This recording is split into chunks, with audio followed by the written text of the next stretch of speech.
Good afternoon and welcome to the City of Casey Council meeting on the 19th of March 2024. My name's Nolene Duff and I'm the Chair of the Panel of Administrators here at the City of Casey. I'd like to welcome you all of you in the gallery this afternoon and introduce those here present, starting with Mr Cameron Boardman. Cameron Boardman, Administrator. Good afternoon, Chair. Gail Belmar. Good afternoon, Chair. Our Chief Executive Officer, Glenn Patterson. We have James Collins, Director Planning and Infrastructure, Jen Bednar, Director Customer and Corporate Services, Steve Coldham, Director Community Life, and we're assisted this afternoon by our AV technician Matthew and the team from Governance, Nicole and Tessa, and I also welcome those other staff that are here present this afternoon. I'd like to start with the statement of acknowledgement. The City of Casey proudly acknowledges the traditional owners, Casey's Aboriginal communities, and their rich culture, and pays respect to their elders past, present and future. We acknowledge Aboriginal people as Australia's first peoples and as the traditional owners and custodians of the land on which we work and live.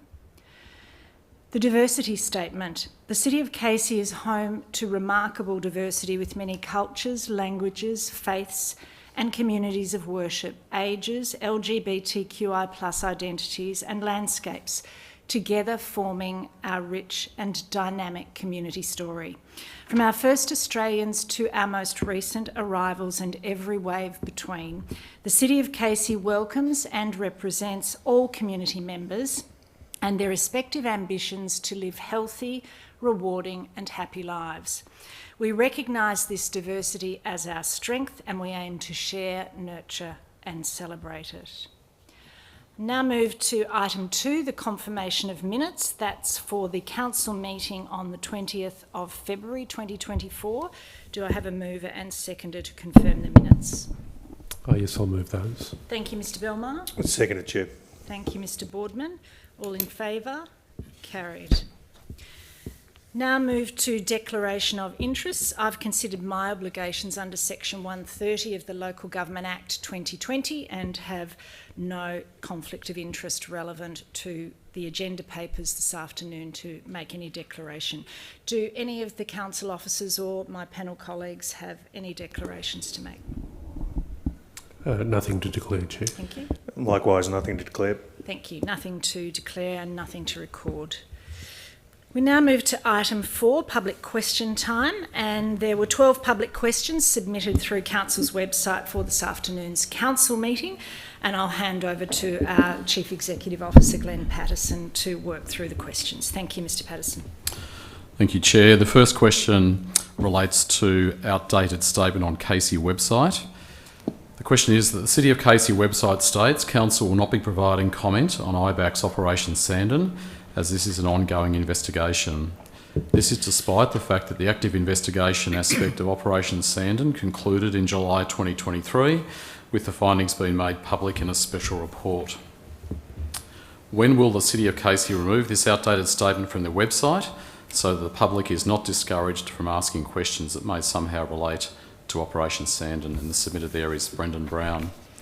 And I will refer to Director Jen Bednar for the response to that question. Thank you. References to Council not providing comment on IBAC's Operation Sandon report have been removed from Council's website. Question 2 has been submitted by Brendan Brown also. It relates to unfinished accessible access path at Bayview Park. The accessible access path at Bayview Park was very close to completion over 12 months ago, but work has since come to a complete standstill. Is it perplexing how this delay has gone on for so long with virtually no explanation from the City of Casey? This is a project that the public should have been enjoying for many months now. What has gone wrong? And I'll refer that question to Director James Collins. So we acknowledge the delays in this project, and unfortunately the timeframes have been pushed out much longer than what we originally planned. The delays are due to the complexities with the design of the path and ensuring it's complementary to the existing landscape and area. We're now working with our contractors in order to rectify this as soon as possible so we can deliver the project for a positive outcome for the community. Question 3 has been submitted by Paul Greenman. What does the Casey Council use as collateral security to borrow money against? Is it the people's rates and homes unknowingly? And I will answer that question. The City of Casey currently has loans of $26.5 million, $23 million of which is associated with construction of Bunjil Place, and $3.5 million being the balance of a 2013 loan to repay a Vision Super defined benefits superannuation scheme call. For the 2022-23 financial year, Council's income from rates and charges totalled $282.711 million. Whilst the loans are technically secured against Council's revenue, this is actually a measure that Council is able to make the repayments on any loans within our funds available. There is no legislative authority for ratepayers' properties to be sold to recover any loan defaults by Council. As at the end of June 2023, Council's debt ratio is 10.8%, which is well within the acceptable levels recommended by the Victorian Auditor-General's Office as an indicator of ability to repay principal and interest on its borrowings. Question 4 has been submitted by Paul Greenman. Is it true that the Council hires the courtroom, the magistrate and the prosecutor for the day for all Council-related fines challenged? And I will refer the answer to that question to Director Jen Bednar. The City of Casey has an in-house prosecutor for council-related offences. Where a person elects to have the matter dealt with by the court, the prosecutor instigates the proceedings and arranges for the matter to appear before the magistrate. Courtrooms, including magistrates, are not hired. Council is required to contact the court to arrange for a matter to be heard, and the courts determine the date the matter is to be considered. Question 5 relates to the provision of suburban cafes, the question being submitted by James Limmer. Would the Council provide some guidance and or assistance to help build suburban cafes to help stimulate the local community? We feel this should be a private activity, but the local government could perhaps provide incentive/stimulation for entrepreneurs to do so. And Director James Collins will respond. Council's Economic Development Team provides guidance and assistance to prospective business owners, including those considering opening a cafe via initiatives such as the Choose Casey Concierge service. This service helps those considering opening a business to navigate through decision-making, facilitated planning, helping finding staff and ongoing business development. More information is available on our website. Council also runs Innovation Crowd, which is a dedicated program supporting those looking to start up businesses. When it comes to the types of industries that operate across different precincts in Casey, we have a level of influence via the strategic planning processes. It's ultimately up to the owner where they choose to open a business such as a cafe. We will welcome you to reach out to the Economic Development Team for more information on this and other business support. Question 6 has been submitted by James Limmer. Also, it relates to the Ernst Vonk Reserve and London Crescent Reserve. Would the Council consider helping to prioritise the improvement of these local reserves so that they become more a place for families of diverse backgrounds to interact, communicate and come together? And again, Director James Collins will respond. So the reserve at London Crescent is named Jackson Road Reserve, and the reserve along Ernest Winkie Road is named Kendall Drive Reserve. So we've secured funding via the federal government to deliver playground renewals, and Kendall Drive Reserve has been prioritised for an upgrade. Consultation was undertaken in September 23 regarding preferred inclusions at this reserve, and we are now working through the detailed design. Designs will be published on the Casey Conversations website, where interested community members are encouraged to provide feedback. The works are scheduled to commence next financial year, and local residents will be contacted prior to the works commencing. Council's open space strategy provides a framework to guide the planning, design and development of open space throughout Casey. Both Kendall Drive Reserve and London Crescent Reserve meet the criteria of district level parks. Council's plan for the playground renewals identified at Kendall Drive Reserve as a higher priority for renewal over Jackson's Road Reserve, based upon seeking to achieve an even distribution of playground renewals across the municipality. This will be reviewed annually, and proposed renewals published via Casey Conversations for community input. Question 7 is submitted by Tanisha Finlay in regards to affordable housing. Thank you for your answer to my question about affordable housing at the last council meeting. There was a reference to a review of the affordable housing strategy. When will that review be complete? When will the contents of the review of the affordable housing strategy be made public, and how? And Director Steve Colden will respond. Thank you for your question. The review of Council's housing strategy is expected to be completed over the next 3 months.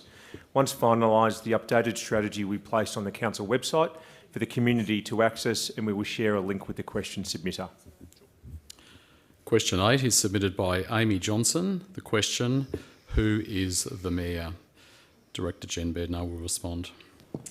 Thank you. On the 19th of February 2020, the Parliament of Victoria voted to dismiss the City of Casey councillors and administrators were appointed. Nolene Duff is the chairperson of the panel of administrators and she performs all the functions, powers and duties of the Mayor for the City of Casey. Question 9 is submitted by Colin Hampton regarding illegal parking. Trucks are using local streets as a truck parking area and also as a storage area for a caravan. This is contrary to our local law. On the 14th of February 2024, I had a meeting with a council staff member who said this was all in hand. To date, the trucks and caravan are still parked there illegally. Why? And Director Steve Coldham will respond. Under Clause 32 of the Casey Community Local Law, a person must not store a caravan on any road or council land for a continuous period of more than 2 months. With regards to the caravan on this particular road, an officer marked the tyres and took photographs on 19th January. An officer is due to attend this week to re-inspect, as this marks the 2-month period. Until then, no offence has been committed and the caravan is registered and legally parked and allowed to be where it is. With regards to the trucks, the Victorian Road Safety Road rules state that a heavy or long vehicle cannot be parked in a built-up area for more than 1 hour at a time unless there is a sign permitting it. Council officers conduct regular patrols and issue infringements in the area. During the times of recent patrols, there were no trucks present at that location. However, officers will continue to monitor the area and offending trucks will be issued with an infringement. Question 10 is submitted by Mick Whelan regarding clarification of a previous response. Further to the inadequate response from the Administrator Chair at November's meeting, the Council CEO has previously admitted in writing the Council approved an illegal subdivision. You say that Melbourne Water would have approved it, but Melbourne Water advised us they would not have approved it. Question 1, who provided you that information? We have now been left with an unbuildable block of land because of Council's decision. And question 2, what is Council going to do about rectifying this issue? And Director James Collins will respond.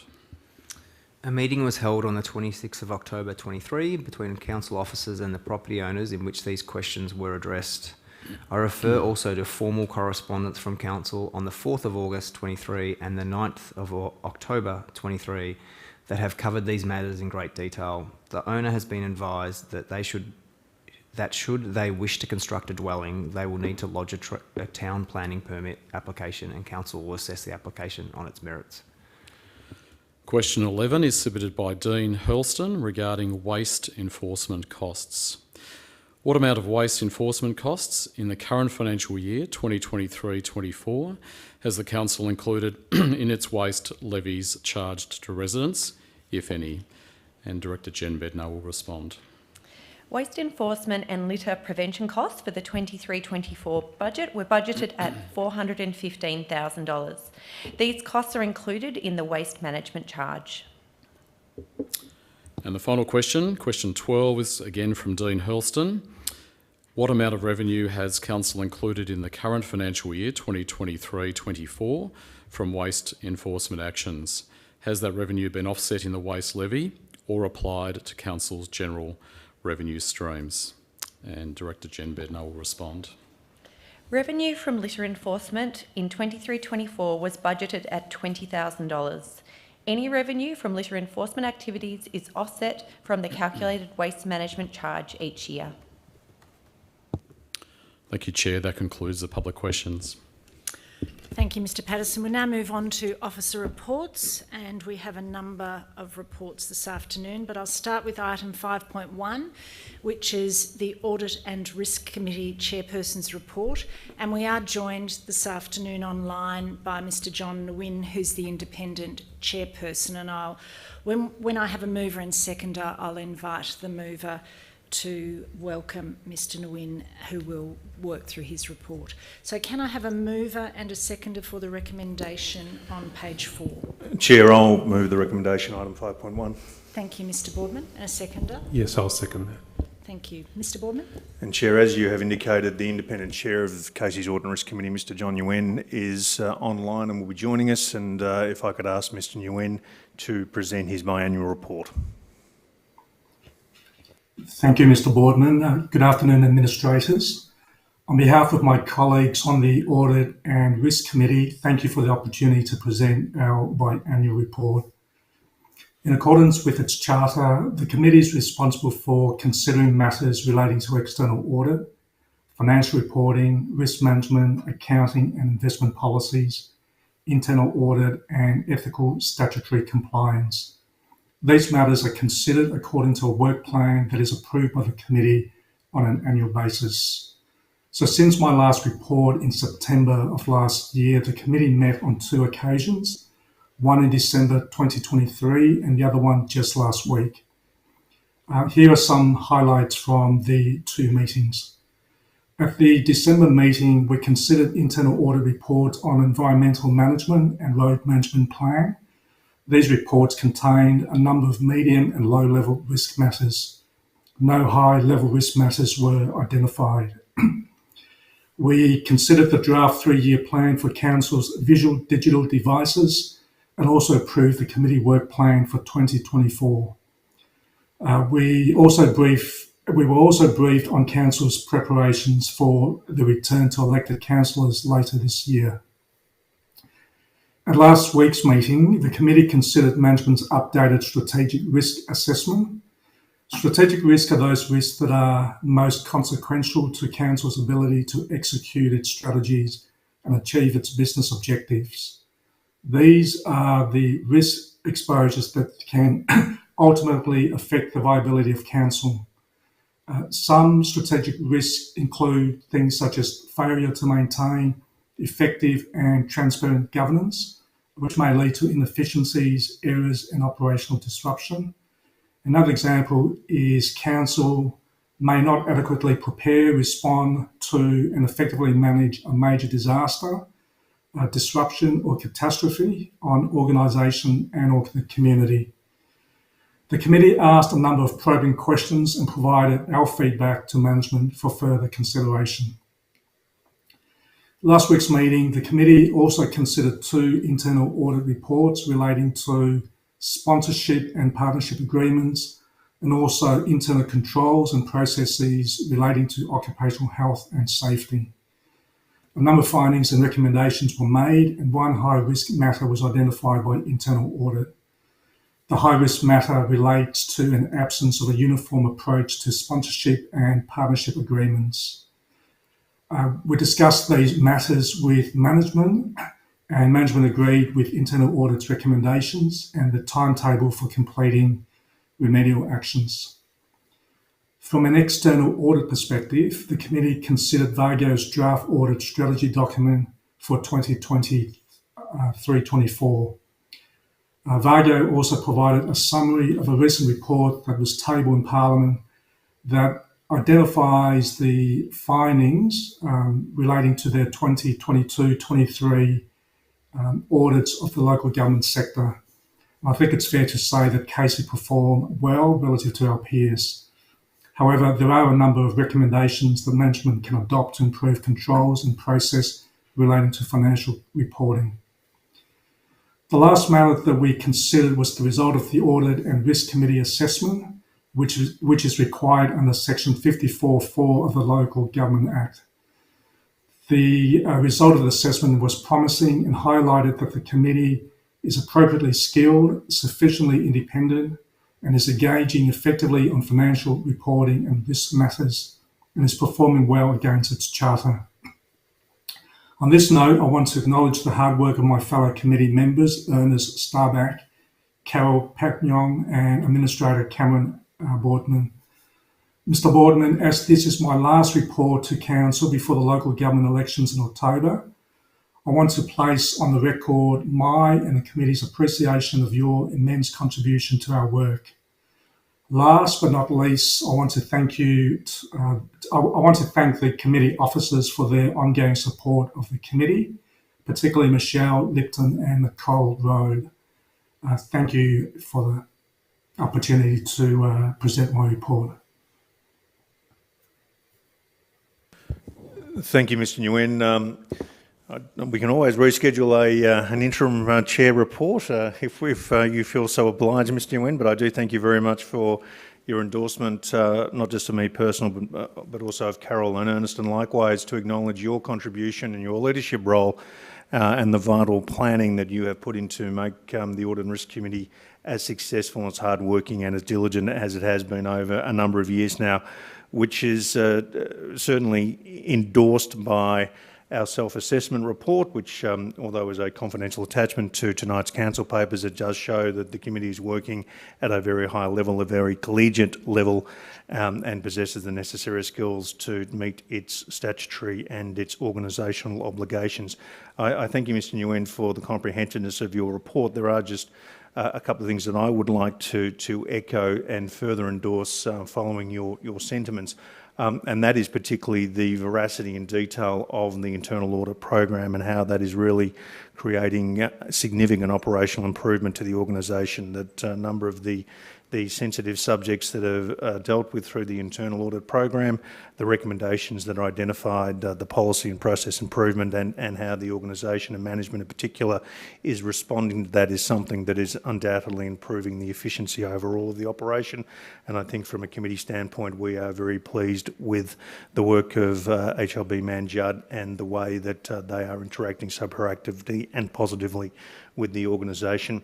The second aspect that I do want to raise is the working relationship that you personally, Mr. Nguyen, and the committee and the organisation CFO and her team is having with the Victorian Auditor General's Office, VAGO, who are our external auditors and have been for just on 2 years now, and how we have really developed quite a systematic operating rhythm to work, again, very proactively with VAGO to ensure that we're providing information relevant to our external audit in a timely and responsive manner so that they can meet their timelines from their statutory compliance basis, but also that we ourselves can meet our timelines from a reporting basis. And referencing the results of the 2022-2023 audits of local government from VAGO's office, as you did, Mr. Nguyen, you did endorse Casey, did have a very strong reporting framework. We were not one of the councils that were named as not meeting a number of their reporting obligations in that report, and it is something that not only the organisation is using as a basis to further improve our reporting and risk management framework, but it is something that I would truly endorse from a sector-wide basis, that not only all councils review comprehensively and adopt the recommendations contained therein, but those that are seeking to be councillor candidates also in particular look at the recommendations that the Victorian Auditor General's Office has made specifically as it relates to the needs for continuing training support and the improvements to corporate governance. Chair, Ms Duff, Chair, if I could make some further comments at that at item 5.11, I think, when we talk about local government reforms and our submission to the Victorian Government's discussion paper. But again, thank you, Mr. Nguyen. It has been an absolute pleasure to work with you over, I think, just over 3 years now, and certainly Ernest and Carol and all members of Casey staff would echo that you have performed the role exemplary, highly professional, very detailed oriented, and the way that we are interacting by receiving our papers as early as possible, providing questions, getting the feedback, utilising the basis to run a very smooth and smooth audit and risk committee process is undoubtedly testament to your skills and ability. So on behalf of the panel, Chair, if I could move the recommendations, but I'm sure if I could take the liberty to fully endorse Mr Nguyen's stewardship and also that of Carol Pagnon and Ernest Stabic, and thank them dearly for their camaraderie and commitment to the organisation. Thank you, Mr Boardman. Mr Belmar. Thank you, Chair. Just some brief remarks, and I endorse everything that's been said by Mr Boardman.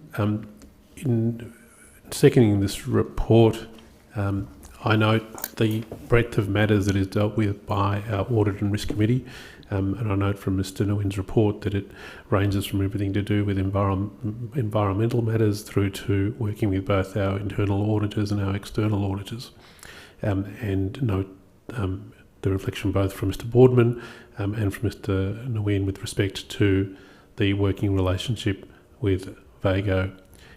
Good governance is fundamental to this organisation, and a highly functioning and professional Audit and Risk Committee is a pillar of that. I want to thank each of the Audit and Risk Committee members for their work since the previous report, and I also want to acknowledge the work of Mr Boardman as our representative on the Audit and Risk Committee. And with those comments, I'm happy to second this motion.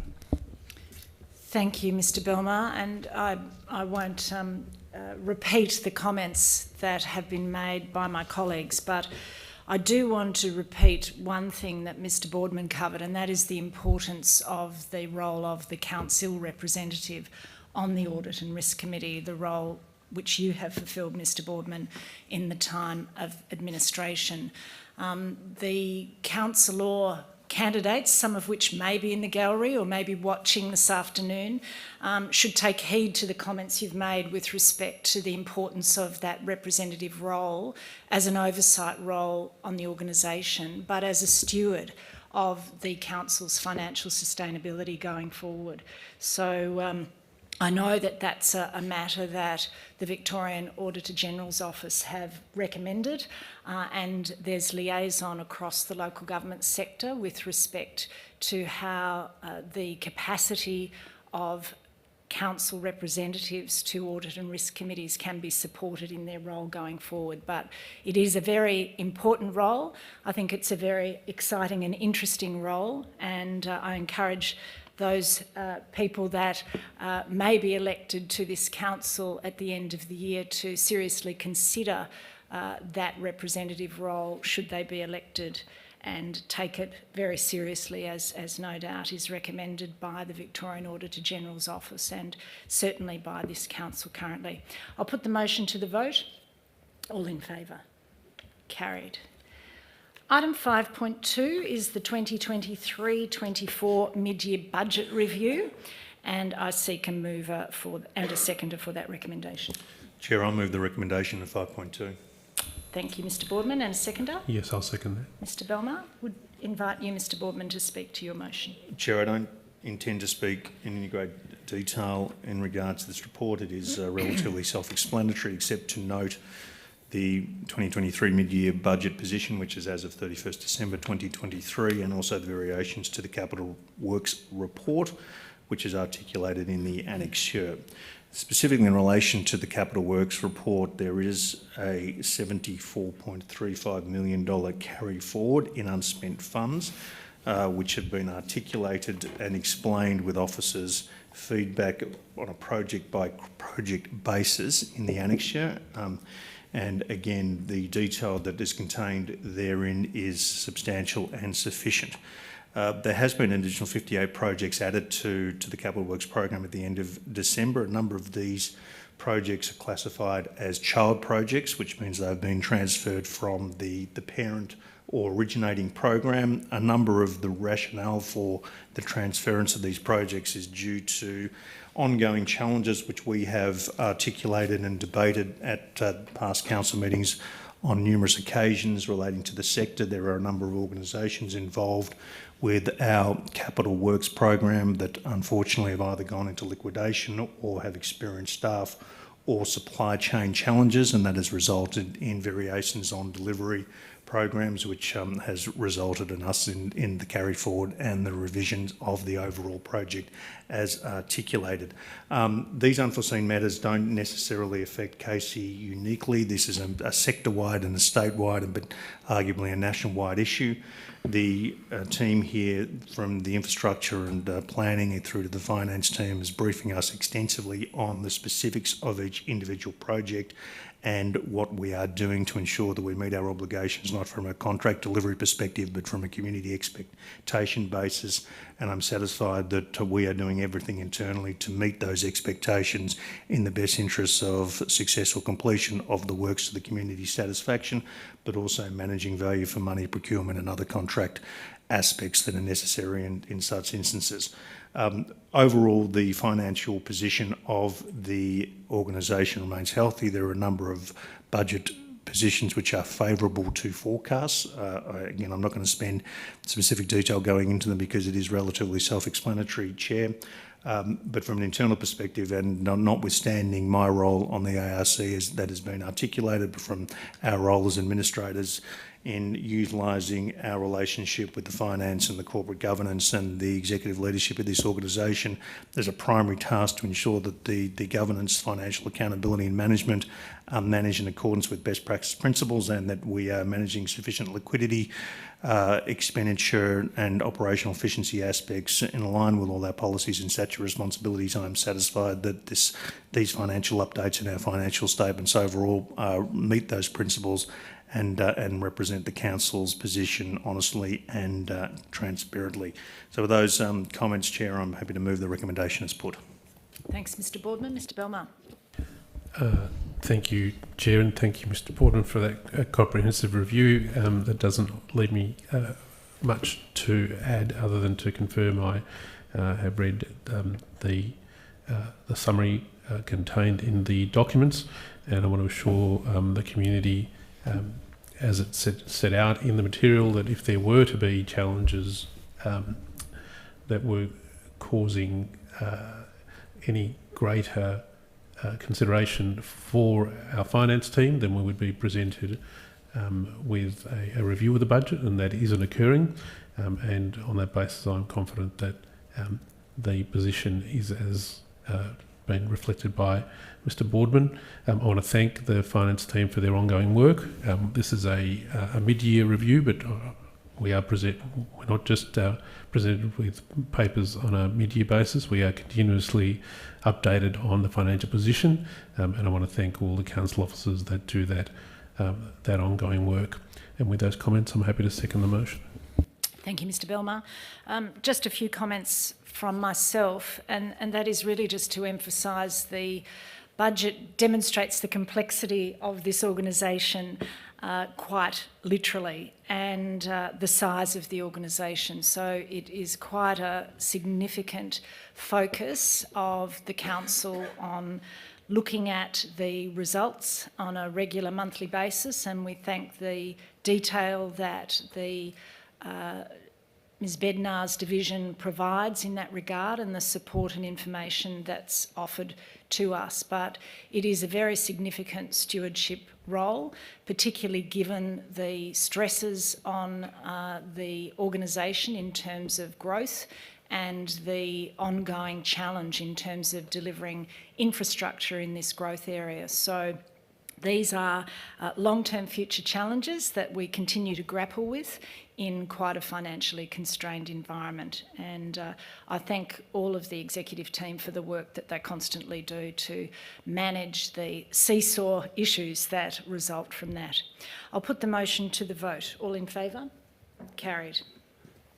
Item 5.3, we're on to page 26, the proposed public roads declaration. Do I have a mover and seconder? Yes, I'll move this report. Thank you, Mr Belmar. And a seconder? Chair, I move the recommendation as put. Seconded, I should say. Thank you, Mr Boardman. Mr Belmar. Thank you, Chair. I can see that the motion is there on the screen, and it says there is no change to this recommendation. It's set out in the council papers.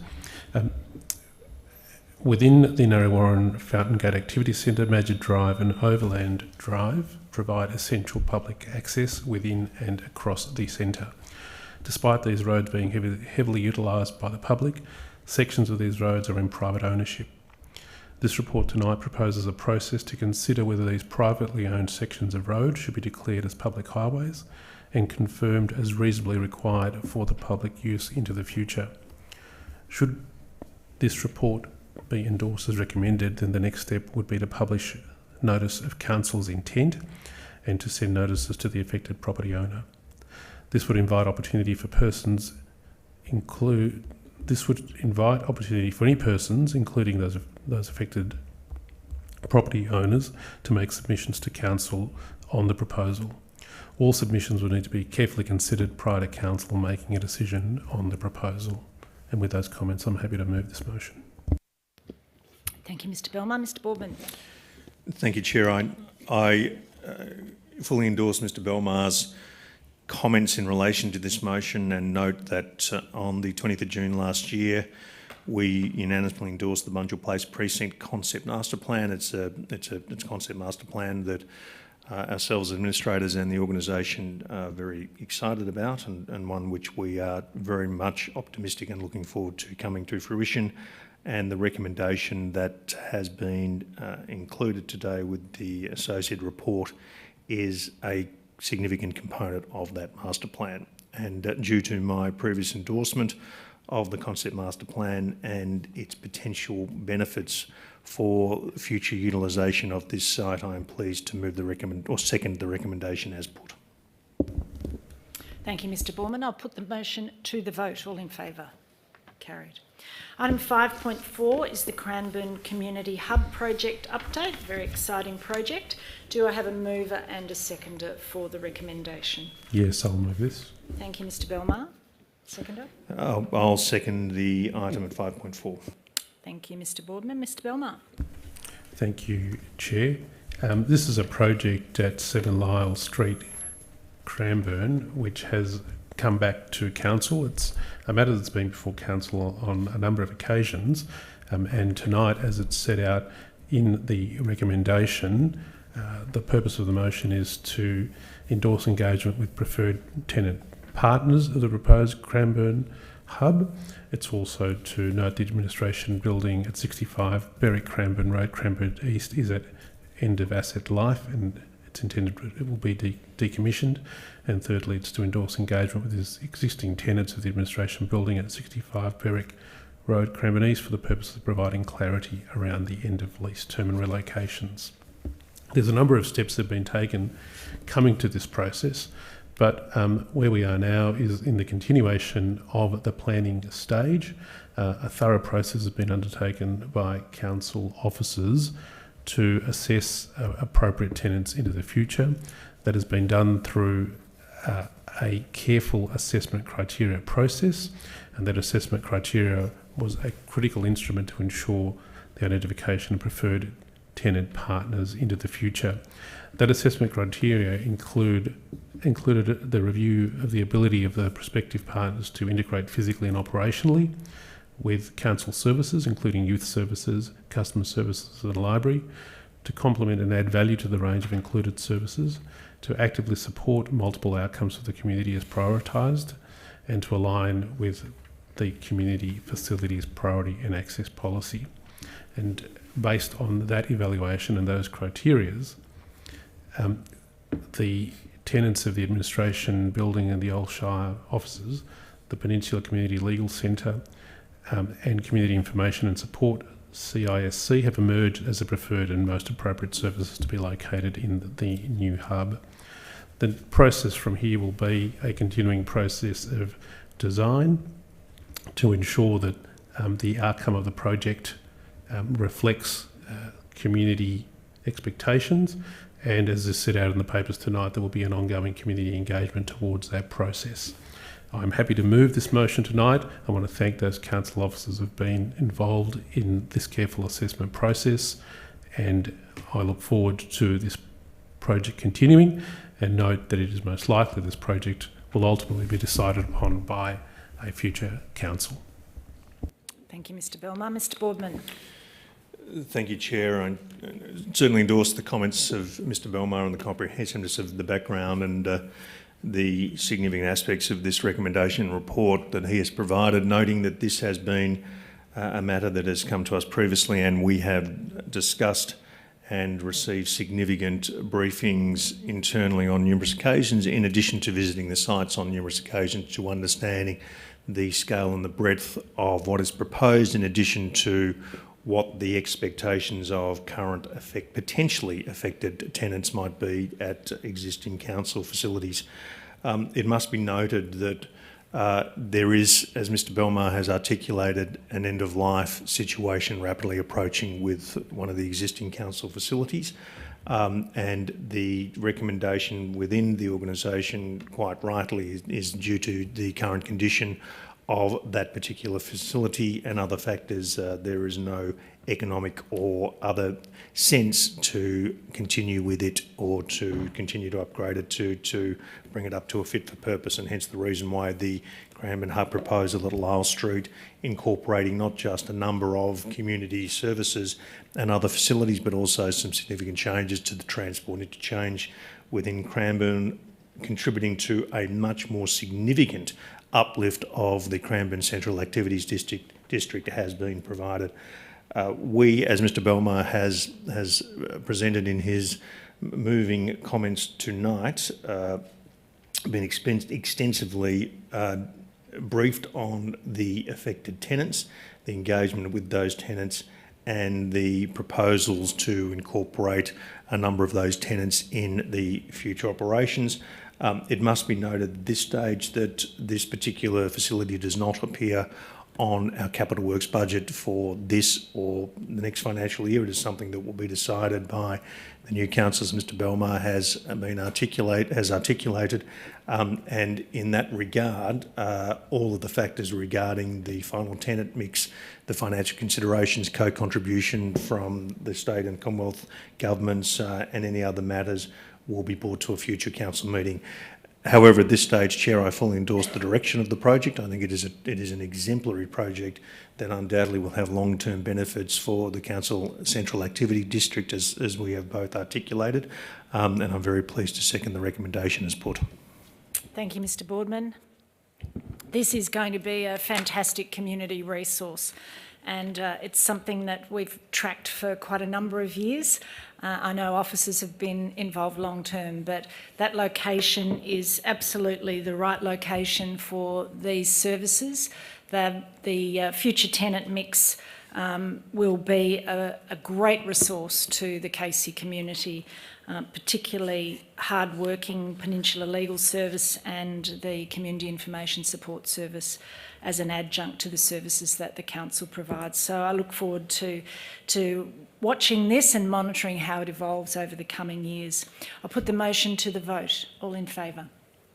Carried. Item 5.5 is another one that has followed us for quite a long time, and that's the Doveton Pool in the Park Master Plan implementation. I seek a mover and a seconder for the recommendation.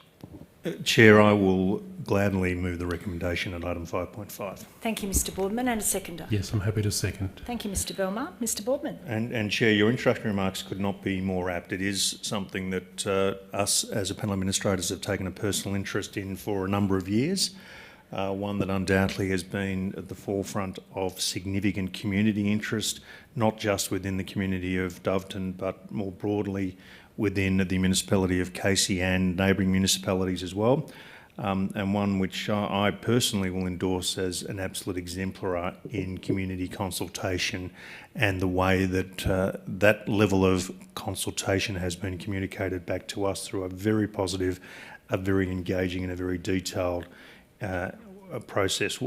I think if we look at it back to when council officers were not just at Doveton, at the Pool in the Park itself, but in other locations, consulting widely with users, with the school, with community groups, with youth groups, with other relevant parties. The way that was conducted, the feedback, the sentiments, the themes that are identified and how that was communicated undoubtedly has contributed very positively to where we are tonight, and one that I personally, and I'm sure all of us would like to place on the record our appreciation for all council officers and especially all members of the community that were involved in that process. It really has been a very deeply positive and engaging process, and hence the reason why we are in a situation tonight of endorsing the recommendation of 5.5, that we will, subject to the budget to be potentially adopted at a future council meeting, allocating a minimum of $7.91 million to the staged improvement capital works at the Doveton Pool in the park. This is as a result of not just the consultation, but the number of options that we have thoroughly evaluated through cost analysis, benefit ratios, looking at the overall community user mix and what is in the best interest from a value and from a longer term utilisation of the site. There has been a number of options over the many years now that I think we've been discussing this, Chair, and we have landed at an option that will, in summary, rebuild the outdoor 50-metre pool, that will decommission the program pool, the toddler pool, the slides and the Gambetta room.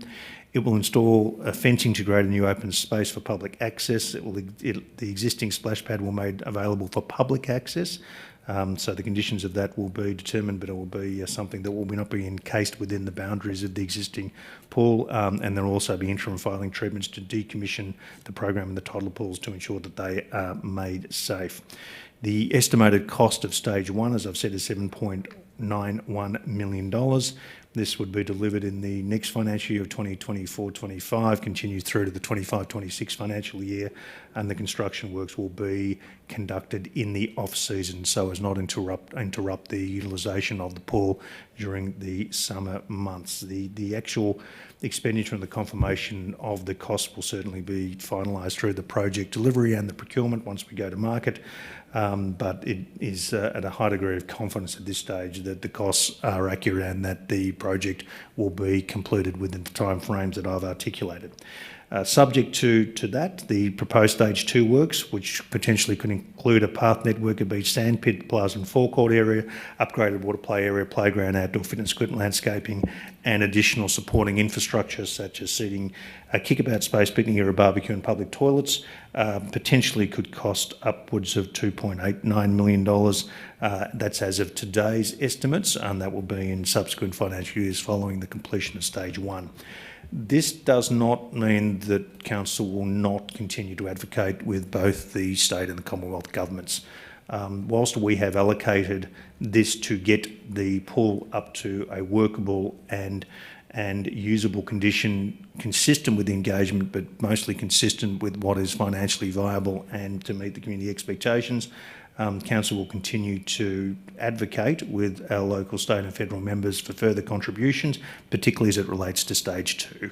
And we note that whilst stage 1 is going to be budgeted, and we will discuss the budget at I think our May council meeting, Chair, contributions to stage 2 and any further improvements to the site overall will continue to be sought, and would very much appreciate the assistance of the state and Commonwealth local members to see that vision come to realisation.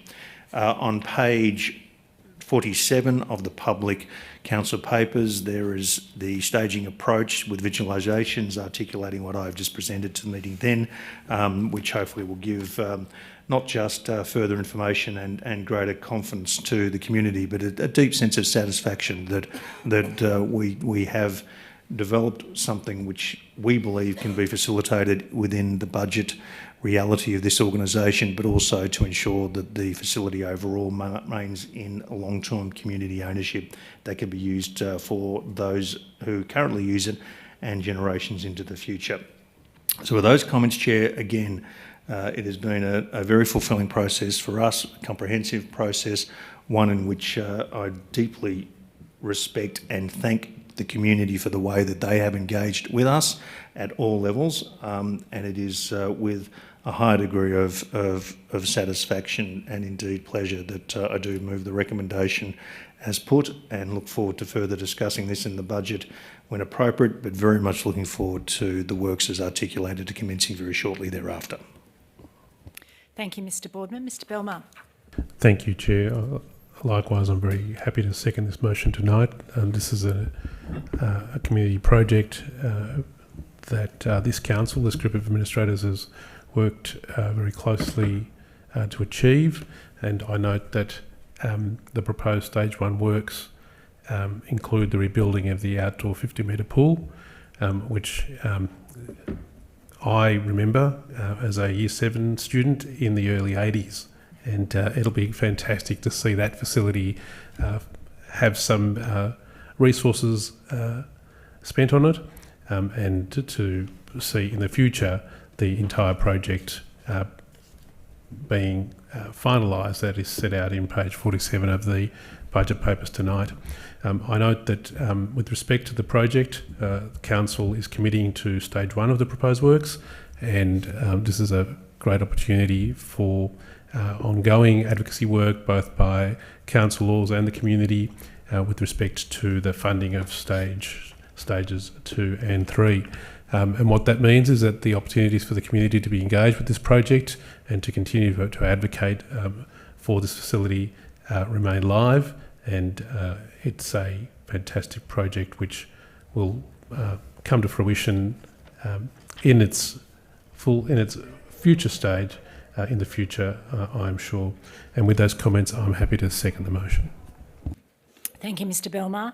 This is an excellent example of the challenges with respect to infrastructure maintenance and ongoing development that this city faces. And it is a very sad facility currently, been left in demise for a long time. So the community engagement that occurred throughout the process that you referred to, Mr Boardman, has been a significant part of the decision-making with respect to advocating to us as council to ensure that the facility remains accessible for the community.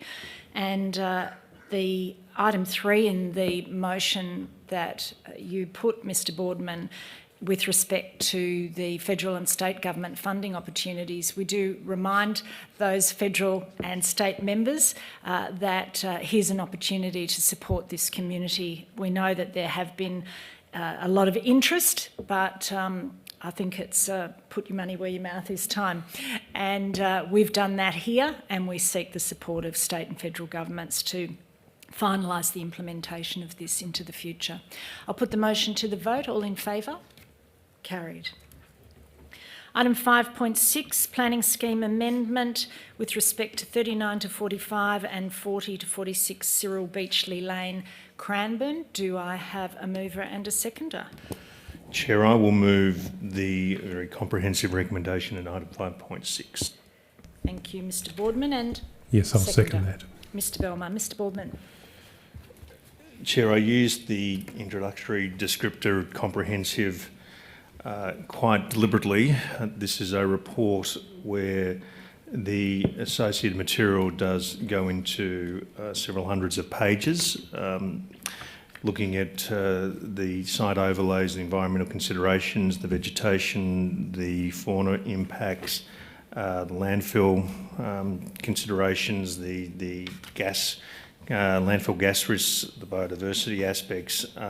I do not propose to go into specific detail as it relates to what is a proponent-led proposal, except to say that I have taken the time, as we all have, to thoroughly review what has been presented to us, to discuss the matter extensively with council officers, and to look at the overall planning scheme and other planning, environmental and local considerations to assist with the decision, which is the basis of the recommendation to date.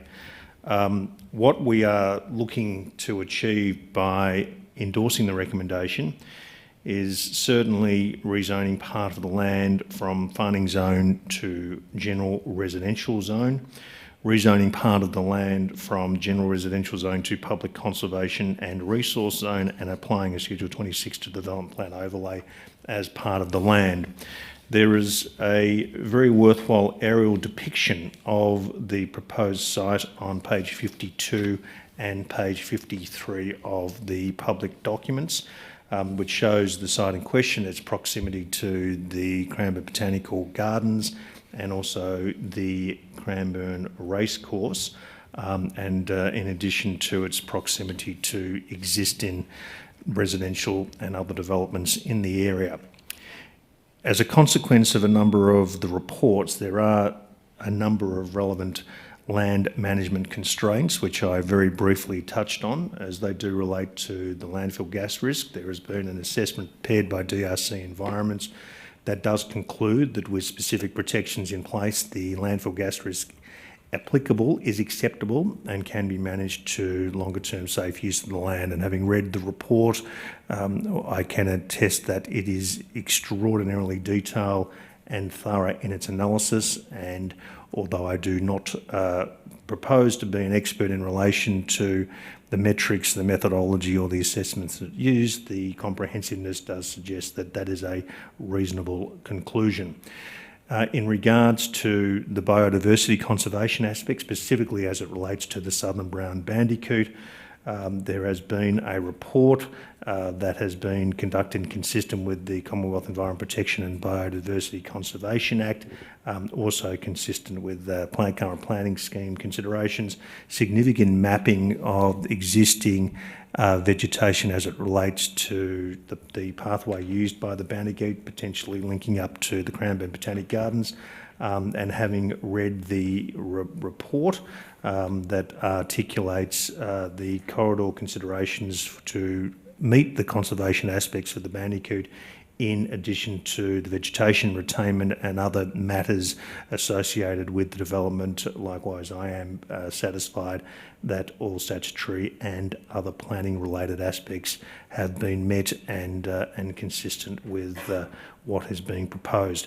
Finally, in relation to bushfire management, the separate report and clause 4 of the schedule does articulate that there is a matter of some degree of natural vegetation that does need to be removed to ensure that bushfire risk management plans are met. And again, in the circumstances, it does seem to be reasonable and complying with the overall sentiment of the proponent development. So what we are requesting as part of the recommendation is that the Minister for Planning will authorise the preparation and exhibition of the amendment to the Casey Planning Scheme. It is in accordance with the attachments 3 to 10 inclusive within the Public Council reports, and also consistent with Section 8A of the Planning Environment Act.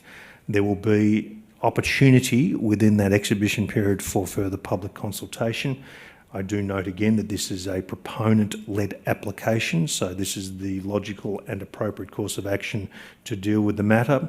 However, I am satisfied that all sensitivity, statutory consideration, land use requirements and other overlays in relation to the proximities to the adjoining and other lands that I have identified have been thoroughly considered and evaluated and are suitable for this proponent. And considering those comments and the comprehensiveness of the reports as presented, I'm pleased to move the recommendation as put and request the Minister for Planning to authorise public exhibition of the amendment. Thank you, Mr Boardman. Mr Belmar. Thank you, Chair. I don't think I can add too much. This is the commencement of a public process. The statutory work has been done by the proponent. The appropriate reports have been obtained and presented to Council to ensure that we can meet our obligations with respect to the Planning and Environment Act, and that we can be satisfied that the work exists and the background expertise has been applied to this potential planning scheme amendment. I note that the explanatory report is included in the papers, and that that is the document which would ultimately be circulated in that form or in a slightly amended form as required by the Minister for Planning, to ensure that a panel, if appropriate, can be put together to more thoroughly explore the work that has been prepared by the proponent. I want to thank the members of Council who have worked on this project. It's an extensive and thorough piece of strategic planning, and it shows that good and orderly planning is occurring in the City of Cranbourne, and that projects moving forward. And with those comments, I'm happy to second the motion. Thank you, Mr. Belmar. This is obviously just the beginning of the process in so many ways, but the high-level elements of this for me are that the current zoning is no longer appropriate and the strategic justification is there for this planning scheme amendment. So it will be now up to the Minister for Planning to determine whether or not the work has been sufficient to allow the exhibition of this amendment, and then a public process will follow. Thank you for your comments on this report, and I'll put the motion to the vote. All in favour? Carried. We now jump to item 5.7, which is many hundreds of pages down the agenda, to page 368, the Collison Estate Planning Scheme Amendment, and I seek a mover and a seconder. Yes, I'll move this motion. Thank you, Mr. Belmar. Seconder? Chair, I'll second the recommendation as put. Mr. Boardman. Mr. Belmar. Thank you, Chair. This is another impressive piece of strategic planning that's been undertaken by Council over a number of years. I note that in moving this motion that Council received authorisation from the Minister for Planning on the 16th of October 2023 to prepare and exhibit the Collison Estate Planning Scheme Amendment, known as C286 case. The amendment proposes to implement the Collison Estate Planning Framework through introducing the DCP into the KC planning scheme. A number of public engagement methods have been undertaken during the approximately 8-week exhibition time from the 17th of November 2023 to January of this year, and this included notices to the affected properties and a drop-in session and presentation to the Collison Estate Committee. Council received 48 submissions. The majority were in support of the amendment and 7 objected. Council officers have responded to the submissions, whereby the main concerns raised were around the timing of the drainage infrastructure provision, infrastructure items included for reimbursement through the DCP, and traffic impacts. The most appropriate way to address the submissions is to request the Minister for Planning to appoint a planning panel to consider the submissions and provide submitters with the opportunity to be heard by that planning panel. The planning panel's report is required to then be brought back to a future council meeting before council decides to adopt the amendment with or without changes, or to abandon the amendment. And I want to note also the support of this project by the Collison Estate Committee and their regard for the work that has been done by Council and also by KLM Spatial, one of the expert organisations that have been involved in putting together this material. And with those comments, I'm happy to move this motion. Thank you, Mr. Belmar. I do note for those listening at home that the audio is just cutting in and out a bit, but it is, we hope that it's not causing any problems. Mr. Boardman. Chair, I don't propose to add too much to Mr. Belmar's contribution. Likewise, I have read the comprehensiveness of the supporting material, which we do acknowledge that council officers have been working with our developer syndicate for almost 5 years now in relation to this particular piece of land. We did, at our meeting on the 13th of December, resolve to seek authorisation from the Minister of Planning to prepare and exhibit the planning scheme amendment, 13 December 2022, not 2023. And this is the next step in the process. And as Mr. Belmar has articulated, a key component of this next step will be for submitters and others interested in the project to provide public submissions and to contribute to that process through the planning panel. We do note, and contained within the council reports, details of the submissions and the council responses. There are a number of themes identified. There is, on page 371, it is articulated what the high-level summation of those submissions are, but it is fair to acknowledge that there is still a bit more to be done to go through the planning panel process to bring it back to us, and as Mr Belmar has articulated, to further consider the merits of the amendment at that stage. So I acknowledge the work that has been done over many years, the comprehensive of the work, the positive engagement from the community, the legitimacy of a number of the concerns that have been raised by some members of the community, and give the community a strong undertaking that we will further consider this once it has gone through the planning panel process, and make our decision based upon the diligence and comprehensiveness of the response, if the process is concluded by the time that our tenure concludes as well, Chair.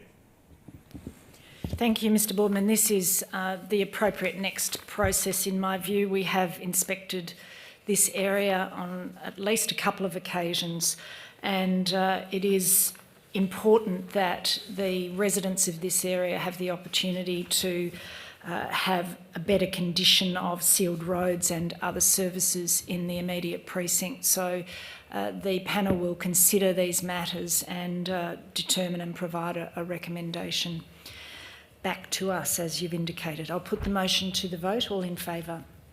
Carried. Item 5.8 is Planning Scheme Amendment, Casey Planning Policy Framework Rewrite.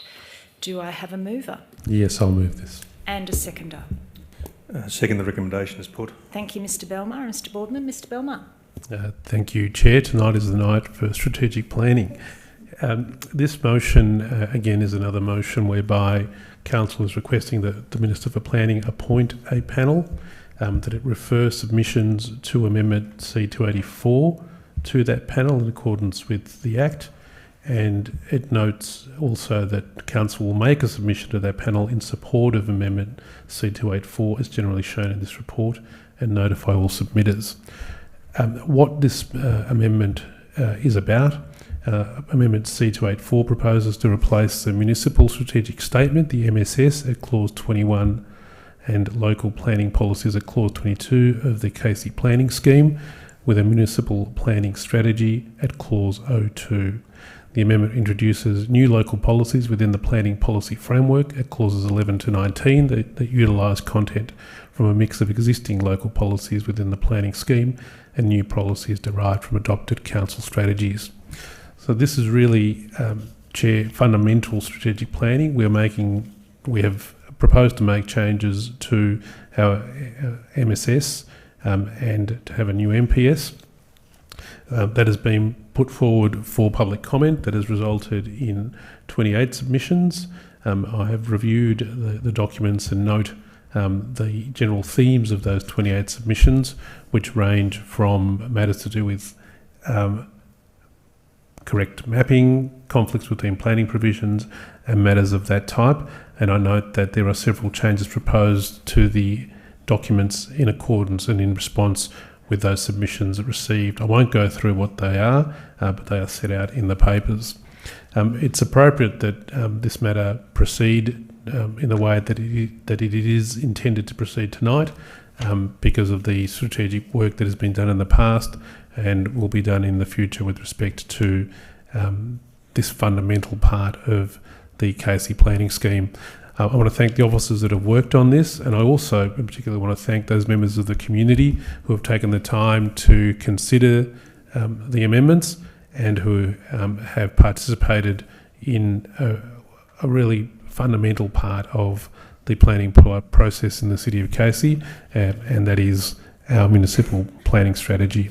And with those comments, I am happy to move this motion. Thank you, Mr Belmar. Any further comments, Mr Boardman? Only to note that in addition to the general themes that Mr Belmar has identified, we do note that council officers has provided comprehensive responses that is contained within the public papers in relation to that, and as Mr Belmar further identified, there are some changes in the amended documents responding directly to those submissions, highlighting the efficacy of this planning process that the community who has taken the time to identify where improvements can be made, then that has indeed been the case. Also, there has been a number of matters that have been identified that are beyond the scope of Amendment C284, particularly as it relates to rezoning of land or amendment of the zone overlay boundaries, the changes to the urban growth boundary, and the inclusion of new updated policies that have not been prepared or adopted by council at this stage. So it is, as you said in your introductory remarks, Mr Belmar, the night for very significant strategic planning consideration.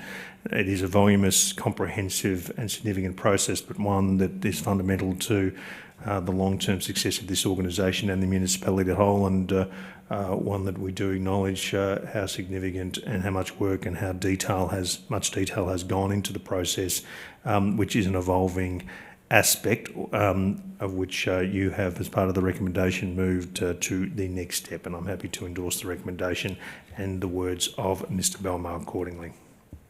Thank you, Mr Boardman. Put the motion to the vote. All in favour? Carried. Item 5.9 is the revocation of Community Local Law 2018 and Asset Protection Local Law 2016. Do I have a mover and a seconder for the recommendation? Chair, I will move the recommendation. Thank you, Mr Boardman. And I'll second it. Thank you, Mr Belmar. Mr Boardman. Chair, whilst this again does look voluminous with regards to the number of and the comprehensiveness of the report, we did discuss this in detail at our meeting on the 12th of December last year when we were looking at the endorsement of the local law. This is a subsequent procedural recommendation in regards to approving the change in timing of the local law to come into effect.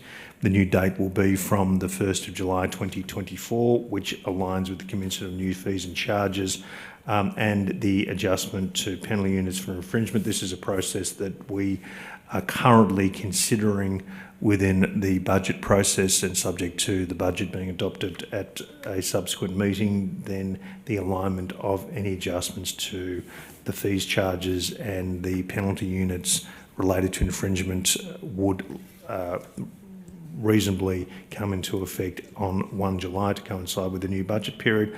Furthermore, it also revokes the Casey Community Local Law of 2018, the Asset Protection Local Law of 2016, and from the 1st of July notes this revocation will be reflected in the Government Gazette and also communicated on the Council's website.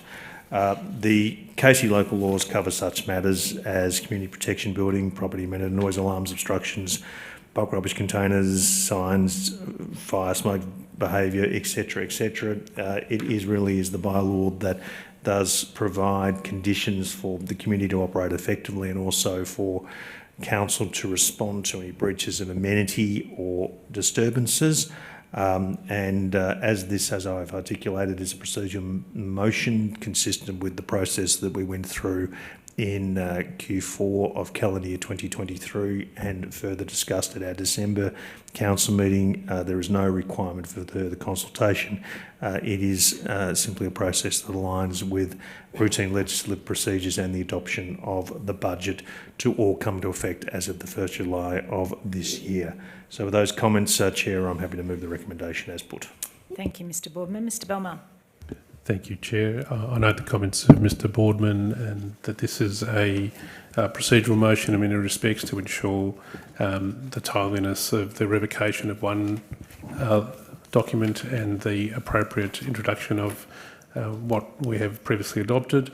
I note from the papers tonight that for the local law to come into effect, the previous local laws being the Casey Community Local Law 2018 and the Asset Protection Local Law 2016 need to be repealed, and I note that this motion tonight will ensure that that occurs and that there be an appropriate lockstep with the new budgetary year. It's appropriate that this occur, and I want to thank the council officers who have taken the time to ensure that these changes occur in a way that is most user-friendly for the community and for council. And with those comments, I'm happy to second this motion. Thank you. I'll put the motion to the vote. All in favour? Carried.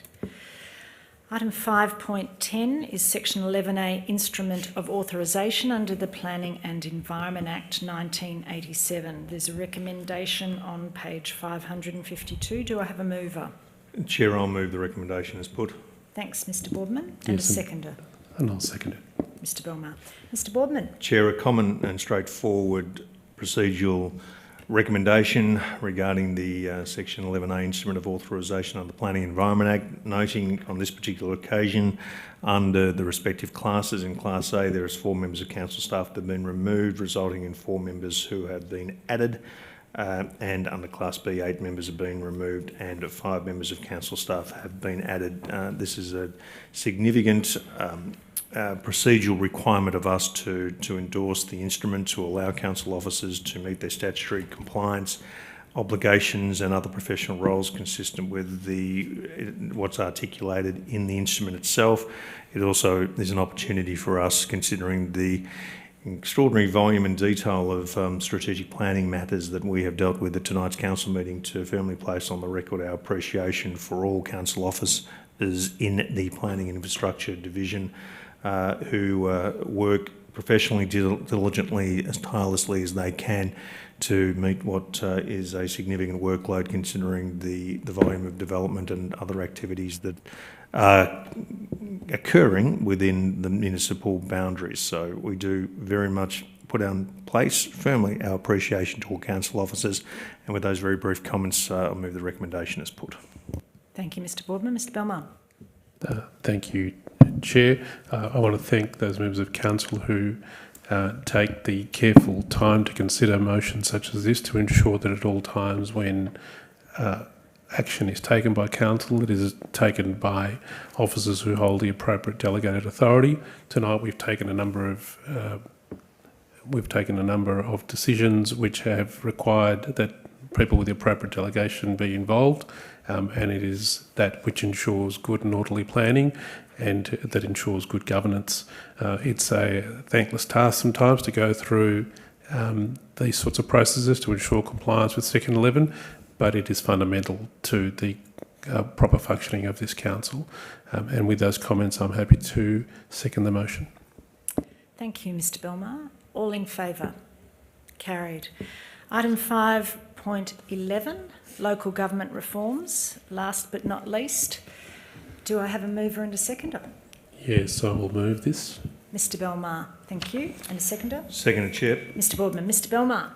Thank you, Chair. This is a motion which is of interest to all of us involved in local government, and in particular to, I believe, this panel of administrators. I note that in January, the Local Government Victoria issued a consultation paper seeking feedback by the end of February 2024. Attached to the papers tonight is Council's response to that invitation. I just want to make some brief comments, but I want to make an overall comment, which is that every time there's an opportunity to ensure a strengthening and an improvement in good governance in local government, that opportunity should be taken. I note that the manner in which Council has prepared its response is a very straightforward and easy to read document. You don't need to be a local government lawyer to be able to follow what these changes are getting at, or what this proposal is getting at. And I note that as a council, we partially support or otherwise support a number of the reforms that have been proposed. And I want to put on the record my gratitude for the work that's been done by council officers in ensuring that we're able to prepare this response and take on board our comments, and it was done in a very in a short period of time, but done in a very effective manner. And with those comments, I'm happy to move this motion. Thank you, Mr Belmar. Mr Boardman. Thank you, Chair. Can I also place on record my, and I'm sure Mr Belmar's appreciation to you, Chair, for your leadership and steward of this process in developing our submission, and the collegiate way that you've involved us and council officers in this process, which is of vital importance to the successful, professional and smooth running of a future elected council, not just at the City of Casey but statewide. And it is a matter that we have taken very seriously since our commencement to ensure that we met all of the best principles of corporate governance, of local government administration, of financial management, of ethics, behaviour, integrity, of good management as it relates to organisational efficiencies. I would like to think that we have performed to the community's satisfaction and certainly to the organisations and the state government's satisfaction in that regard. These changes are coming. They will occur through legislative change before council elections in late October this year. And any candidate that is thinking to putting themselves up to be considered for election to local government, well, that this is really going to be part of your Bible. And I did, in my earlier comments to item 5.1, talk about the Auditor General's report into the results of 2022-2023 audit as it relates to local governments. And whilst this is referenced more broadly in the submission, that there are some aspects that I do want to place firmly on the record through indulgence, if I could, Chair. And this is the Auditor General's report, that they're making it quite clear that governance arrangements across the sector can be improved, that it is important for councillors and their audit and risk committees, which consists of councillors and a majority of independent members, have a clear understanding of their roles and responsibilities, are familiar with the requirements of the Act and associated regulations, and continue to enhance their knowledge and skills. The Auditor General is also recommending a learning development program to help staff to understand the requirements of their role. They are also ensuring, or recommending, that councillors complete induction training within 6 months of the day that they take the oath of affirmation of office, which would include understanding of what their responsibilities to meet their financial duties, interpreting balance sheets, profit and loss statements, comprehensive income statements, asset statements, etc., and that they not only voluntarily prepare themselves to meet these skills, to meet what is a very significant, time-consuming and comprehensive duty expectation, but they do it complied with their statutory obligations under the Local Government Act and also under what is a proposed Uniform Councillor Code of Conduct. So it is not just us that is making a submission to the state government based upon their discussion paper. These are matters that have fundamentally been identified and raised by the Victorian Auditor General and have been thoroughly discussed, not just through the recommendations but the findings of the audit into local governments of 2022-2023. I comprehensively and thoroughly agree with the recommendations that VAGO have identified, in addition to wholeheartedly endorsing our submissions.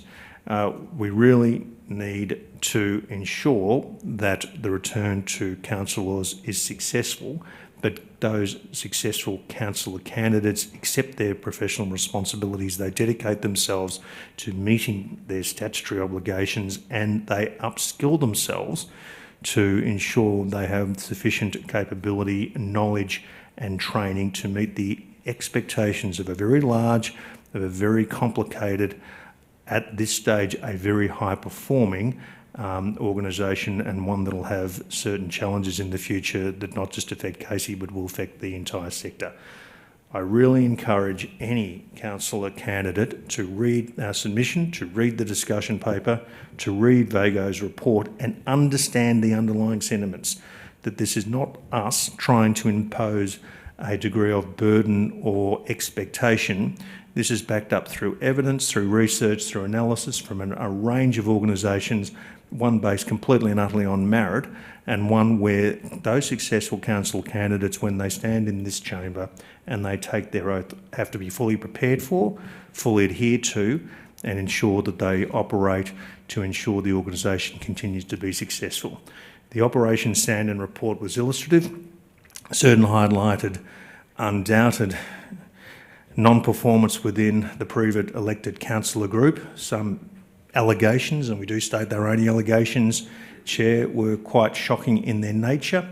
and hence why the recommendation, and certainly your recommendation, Chair, of including all of the recommendations that the Independent Broadback Anti-Corruption Commission included in Operation Standard are considered by state government for further inclusion in the Uniform Code of Conduct.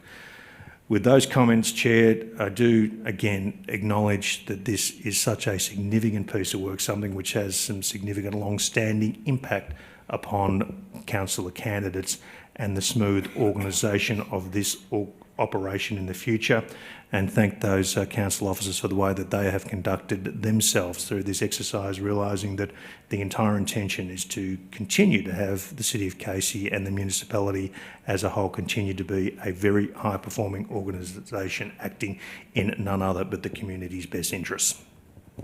Thank you, Mr Boardman.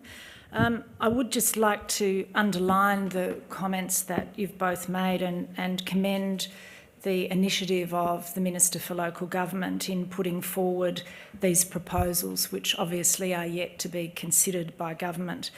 But they are most certainly in response to what are identified as some of the underlying governance and integrity challenges of the local government sector. And the evidence is most certainly available, as you've indicated, and it's highlighted in the introductory comments to the reform document. And I just note these for those listening. Since the start of the current council term in October 2020, the Minister for Local Government has appointed municipal monitors to 9 councils. There are 79 councils in Victoria, so municipal monitors appointed to 9 councils to monitor their governance processes and practices. In October 2022, a commission of inquiry into the Moira Shire Council was appointed by the Minister, resulting in the dismissal of the Moira Shire Council. And in December 2023, Strathbogie Shire Council was suspended. That can be further updated with, obviously, the panel of administrators here at Whittlesea, and subsequent to this work being undertaken, monitors appointed at Brimbank City Council. So it's fair to say that there are issues to be addressed, and my view would be in underlining the comments made by both Mr Belmar and Mr Boardman, that the efforts that the Minister is making to improvements in the sector should be commended and should be supported by all councils throughout the state. With that, I shall put the motion to the vote. All in favour? Carried unanimously. That concludes the officer reports this afternoon, and we go to item 6, which is to simply note the reports of committees and the records of discussion listed in the agenda papers today. Item 7 is petitions. There are none. Item 8, late reports. There are none. Item 9, urgent business. There is none. And item 10, closed council. There are no closed council reports for this council meeting. So I declare the council meeting closed. Thank those who've continued to attend this afternoon and listen to the meeting, and to the tremendous effort that has been involved in the compilation of the agenda papers today. There are some very significant decisions, and I thank the officers for their efforts in that regard. So I bid you all good afternoon, almost good evening, and thank you for attending.